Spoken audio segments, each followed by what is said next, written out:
आज सांबादिक सम्मेलन डाकिबार मुख्य कारण है आज बर्तमान ओडिशा रे बीजेपी सरकार चलती। बीजेपी सरकार सब निजक बड़ धार्मिक बोली देखिए किंतु जदि तुम धार्मिक बोली देखिए तुम भल धर्म काम करिया कथा।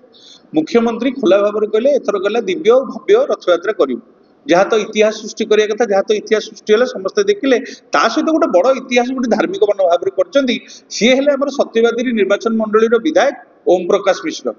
तमर निजर कोकेई निजर ददी 22 तारिख दिन तुम मृत्युवरण कले तुम निजर संपर्क कुटुंब आम आम जाति प्रथा अनुसार तुम पुणी उच्च कूलर ब्राह्मण तुम निजे निर्वाचन समय तुम भोट मागी मुझे गोटे ब्राह्मण पिला मत तुम भोट दियो।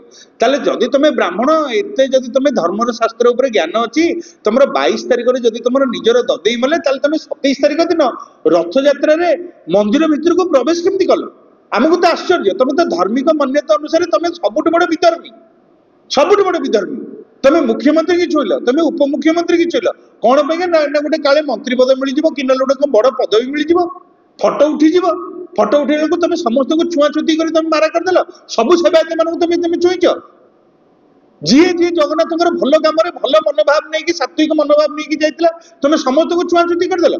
आज तार फल है आज देखो रथ यात्रा बर्तमान दुनिया विभ्राट होगा लोक मरीगले जगन्नाथ नीतिकांत विलंब होगा।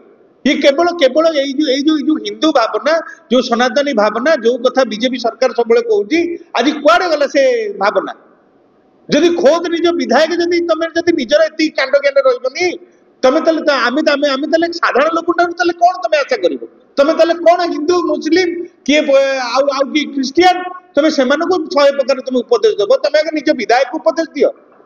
आज पर्यंत यही जो घटना जी वर्तमान हिंदू धर्म भावना को जी आघात होती तार निश्चित भाव में प्रायश्चित होगा दरकार। मुख्यमंत्री तुरंत ए प्रकार भावना जो आघात होती मुख्यमंत्री विवृत्ति देवा दरकार। कहीं ओम प्रकाश मिश्र समस्त को चुईले कौन निजर खादान ज्ञान नहीं।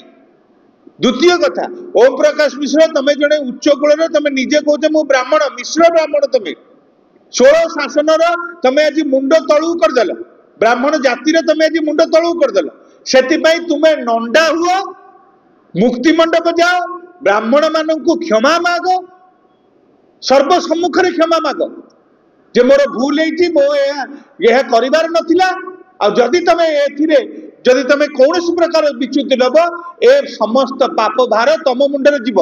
आज जगन्नाथ रथ यात्रा जहाँ भी विभ्राट होती ये सब धार्मिक मान्यतार जो जो जो कथा आम सब कही आसु ये मुख्य कारण हम ओम प्रकाश मिश्र आज बर्बाद करदे तुम आम ओडिशा कौन है अवस्था ओडिशार ना चतुर्दिग अत्यंत खराब भाव विदित है।